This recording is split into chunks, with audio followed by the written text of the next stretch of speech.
Damaged by Please Dial 123, Chapter 21. Enter Itachi. Naruto landed gently, feet making no sound on the soft ground. He glanced up to Jiraiya, who was leaning against a tree a distance away from the fence surrounding the Forest of Death. Naruto looked at him in a studying manner. "You're the one that gave Akira the message from Sarutobi?" "Yes," Jiraiya answered easily. Naruto met his eyes, and for a moment they just looked at one another. "For that I shall partially forgive you for knocking me out." There was a tense moment as the air between them seemed to drop a few degrees. "I'm leaving to find Tsunade today," Jiraiya remarked, finally breaking the silence. "I'm going to find Tsunade for a personal reason." Jiraiya's lips twitched. "How about we travel together then?" Naruto watched him a moment. Orochimaru would most likely go after Tsunade because of his arms, and because the intelligent man probably knew she would be the next Hokage. Naruto needed to stop him, if only to spite the missing nin. Jiraiya would probably be targeted also by the snake Sannin. At one point, all three Sannin would probably meet on this journey. Naruto would be there when they did. Jiraiya also probably had more of an idea where she was. "Accepted." Jiraiya grinned and straightened. "Let's be off then." Naruto gazed around the hotel room and let out his breath in a sigh-like manner. Perhaps it had been a mistake to travel with Jiraiya. The man had stopped for the first pretty woman he'd seen. Naruto moved to the window and threw it open. He leaned on the sill and closed his eyes in the sunlight. He found himself only enjoying a few seconds of peace before he was interrupted. "Gangu." Naruto's eyes snapped open and he looked down. Zabuza stood 2 stories below him on the road. He scowled, then blanked his face and raised a brow at the man. "Hello, Zabuza. What are you doing here?" the man asked, a voice gruffy, but a smirk on his lips behind the mask. "I'm traveling." "Huh, me too," Zabuza said almost brightly. "Back up." Naruto took a step back. Zabuza was in the windowsill a moment later and slipping in. "Where is your vassal, Haku?" Naruto asked. "Somewhere shopping. Boy's too feminine for his own good," the man grunted, flopping down on one of the beds. Naruto said. Zabuza watched him closely as he sat down next to the man. "I heard Konoha recently suffered an invasion," he grunted. "True. I also heard the Hokage was killed." Naruto's face clenched and the bed frame he'd been holding splintered. Zabuza eyed widened. "True also, I suppose," he said. "You still staying here?" "Yes." "Any reason?" "He asked me to protect it." Zabuza didn't ask who he was. An arm tugged his closer down, and he was pulled fully onto the bed. Zabuza rolled to kneel on all fours over him. The man had already removed his mask. He licked his lips, grinning wildly as he looked Naruto over. "You've gotten more beautiful since I last saw you, Gangu." Naruto gave a slight smirk. Zabuza nipped at his jaw and kissed him roughly. Naruto reached up and tangled his hand in the man's short, wild hair. Zabuza dominated the kiss viciously before pulling back. He pushed the coat off of Naruto's shoulders where they slid to catch in the crook of his elbows. A twitch of his hand, and Naruto's shirt was ripped off. Zabuza gripped Naruto's hips until they bruised and pulled him up of flesh against him, lavishing attention on his collar. Naruto tilted his head back and closed his eye, arching into the man. He ignored the first knock at the door. Jiraiya could let himself in or get lost. He ignored the second knock also. He couldn't ignore it though.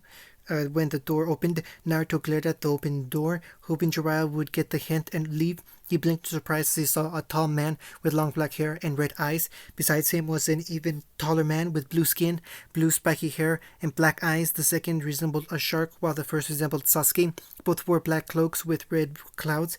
Both paused at the sight of Zabuza straddling Naruto and ravaging his collar and neck. The shark's mouth dropped open, and even the other man's eyes twitched. Zabuza scowled and looked up at the disturbance. He let go of Naruto's hips and leaped back in a flash, grabbing his sword. Naruto followed his example, dropping his torn shirt and straightening his jacket before summoning his spear in an instant and sliding into the defensive position. "What the hell, Zabuza?" the shark blurted out. "Kisame," Zabuza greeted with a sneer. "You're interrupting." "It appears they were going to have sex," Kisame's partner said bluntly. Kisame's eye twitched. "Friends of yours, Zabuza?" Naruto asked icily. "They're S-class criminals, Gangu." "I knew that. I asked if they were friends of yours." Zabuza gave a gruff chuckle, but shook his head.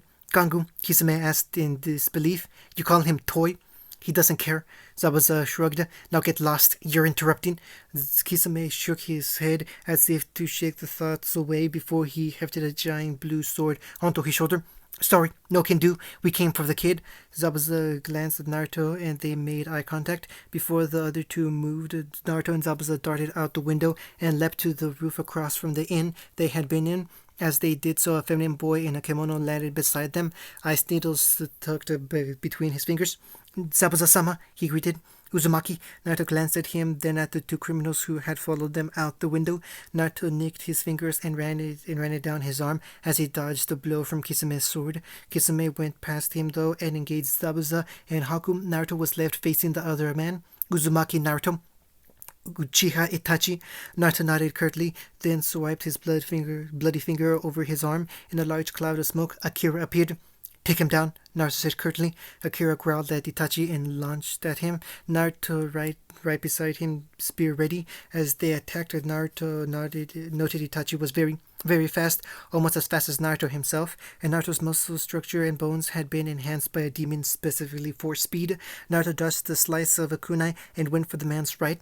He was skilled all right. Naruto stopped dead, body frozen like as he stared into the man's eyes, and they were spinning and oh so alluring. Everything faded black. Naruto blinked again. He was standing in a couple of inches of water in a dark hall.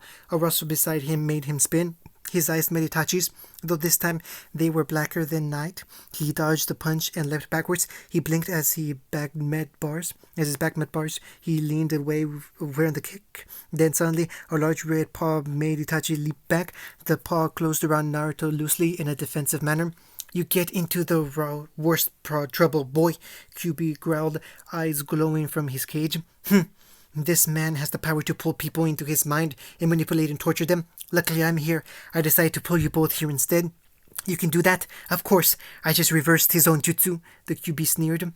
Then the fox turned his attention to Itachi. The energy of the QB flared for a brief moment. Itachi's eyes flew wide and he gasped, stumbling back a step. The QB stared at the boy. Suddenly he started to chuckle. His cheeks soon turned into full-blown laughter. Naruto glanced at him, but kept his attention on Itachi. Oh, this is amusing. Look at this, boy. The QB grinned far too widely, addressing Naruto but keeping his eyes on Itachi. Naruto was suddenly bombarded by memories, but they weren't his own. They were Itachi's. Naruto panted as he was released from the constant streams. He stared at Itachi in brief shock. Then he blanked his face and gazed thoughtfully, almost respectfully at Itachi. You killed your clan because Sarutobi ordered it. Itachi didn't show any reaction. He just gave a brief nod. Not for Konoha or the council. There was a brief pause. No, Itachi said loudly. I did it for Sarutobi-sama and my brother Sasuke. I don't care about Sasuke, but I do care that you listen to Sarutobi. You've earned my respect, Naruto said with blunt apathy. Itachi didn't get a chance to reply as both of them were shoved from Naruto's mind. Naruto barely flinched from both the abrupt changes and finished the attack he had been in the middle of. Itachi rolled away, right to Kisame's side. Zabuza lay off to the side unconscious, chest bleeding slightly. Haku stood protectively over his body. Kisame hadn't escaped unscathed. He was bleeding from both a head wound and an arm full of senbon. Damn kid was better than I thought, and Zabuza isn't as rusty as last time. Itachi said softly. Let's go, Kisame. Why? Jiraiya has arrived. Sure enough, Jiraiya stood to the left. The woman he had followed swung over his shoulder. He set her down gently and scowled at the two Akatsuki members. Itachi's memories had been quite helpful in learning a few things. Itachi glanced at Naruto before the two vanished. Naruto sent an irritated look at Jiraiya, who was sighing as the newly arrived guy leapt onto the roof. Akira had expertly positioned himself so as to block Zabuza and Haku from the two. Jiraiya would know they were there, but that wouldn't matter. The man wouldn't say anything. Naruto crouched by Zabuza and cut open his finger, mixing it with Zabuza's blood. He also added some of Akira's blood. Then he drew out a couple complicated seals on the man's head and over his heart. He read up on the horizon. It was mostly instructions on how to summon yourself. Naruto already knew how to summon someone else using a complicated scroll, like in the Chunin exams. Both contributed to what he was doing now. With a quick word to Haku, he did the same seals, but with his and the boy's blood. When he was finished, he straightened. Grab onto Akira. I'm going to send him home. Those seals will allow you to hitch a ride with him. Haku stiffened. To Konoha? He asked suspiciously. To my tower. No one from Konoha can get to it unless I let them. I haven't let anyone. You shall meet a man named Kiyomaru and a woman named Sai there. They will not be a threat to you when they see the seals I drew on you. Make sure you wash the seals off quickly. They tie you to Akira's summoning seals, and if they're left, the next time I summon him, you will be dragged with him. Haku slowly nodded. He swung onto Akira's back with Zabuza, and Naruto dismissed the tiger. All three vanished with a cloud of smoke. Naruto turned to find Jiraiya sending Guy and Sasuke off. He sneered at his teammates' back. Of course, the boy thought he could run off and take on his S-class missing nin brother. Jiraiya sighed and rubbed the back of his head. Come on, Naruto. Let's get some rest and head off early. By the way, what happened to your shirt and collar? He grinned lecherously. Naruto didn't reply, just resealed his spear and swung from the roof back through the inn window. He shut it right behind him and smirked cruelly as Jiraiya, who had been behind him, hit it and fell 2 stories down to the ground. End of chapter 21.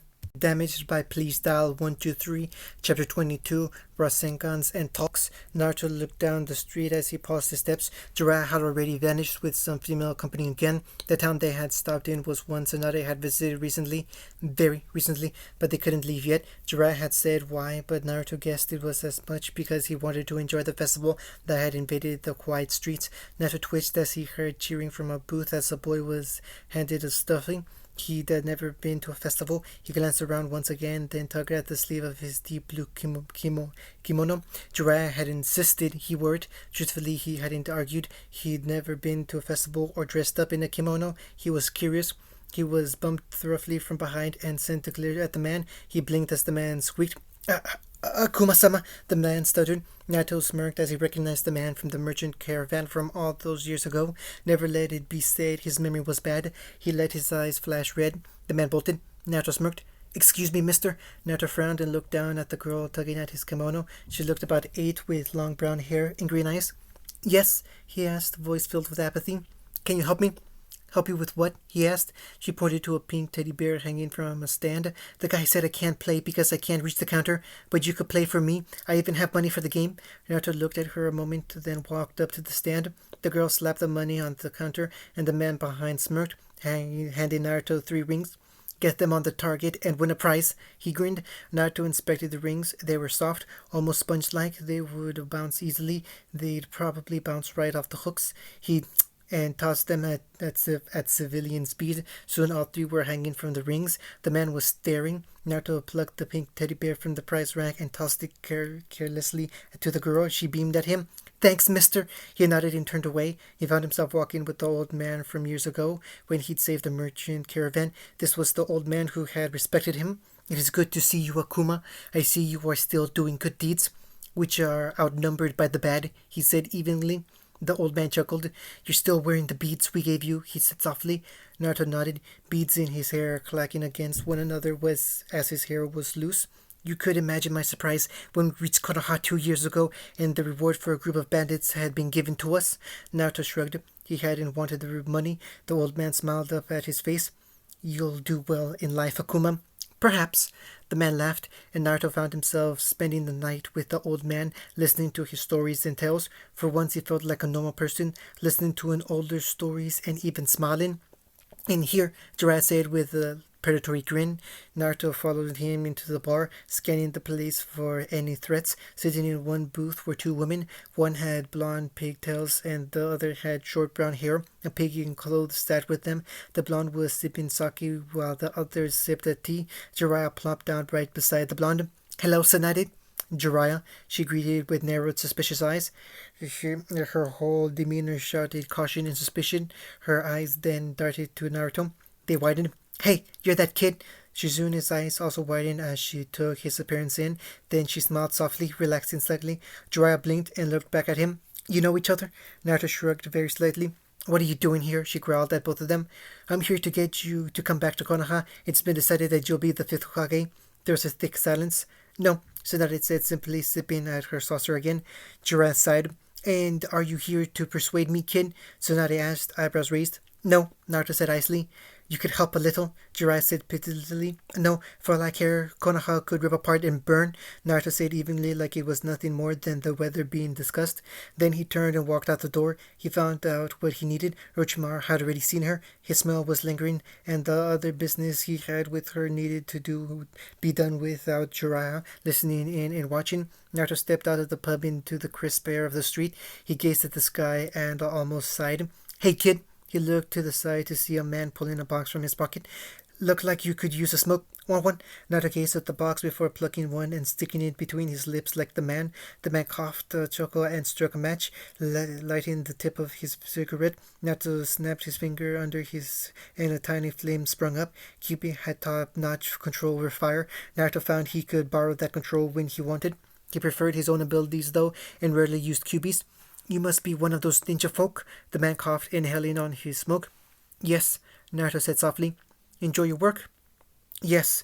Crazy, the lot of you, the man cackled, coughing. He headed off down the street, chuckling. Naruto rolled the cigarette between his lips and finally inhaled. He felt the smoke fill his lungs and coughed softly. He pulled the cigarette away using 2 fingers and blew the smoke back out. It tastes like apathy. Naruto slammed his hands into the tree trunk and watched as it was shredded by the swirling ball of chakra he was holding. He pulled back and was glad to see he could still hold the Rasengan even after an attack. How long did it take you to learn that? Naruto looked up at Tsunade. 3 weeks, he said, letting the attack die away. She stared at him closely, scanning him with keen eyes, disbelief filtering through, but was overlaid soon with indifference. Is that boy with you still? Yes. And he's doing well? Yes. Regular checkups? She sat down on one of the many boulders and leaned back to gaze at the sky. So you don't like Konoha? No. She looked back at him and rested her head on her hand. Come here a moment. He observed her before stepping up next to her.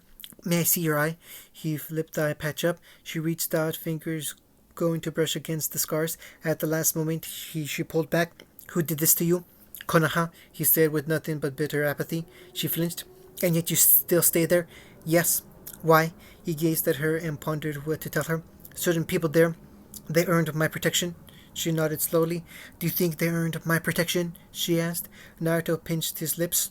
Some, she admitted. Some deserve a strong leader to keep them strong and happy. Many don't, though. She snorted and looked back at the sky. Naruto turned and vanished. He had no need to talk with her any longer. End of chapter 22.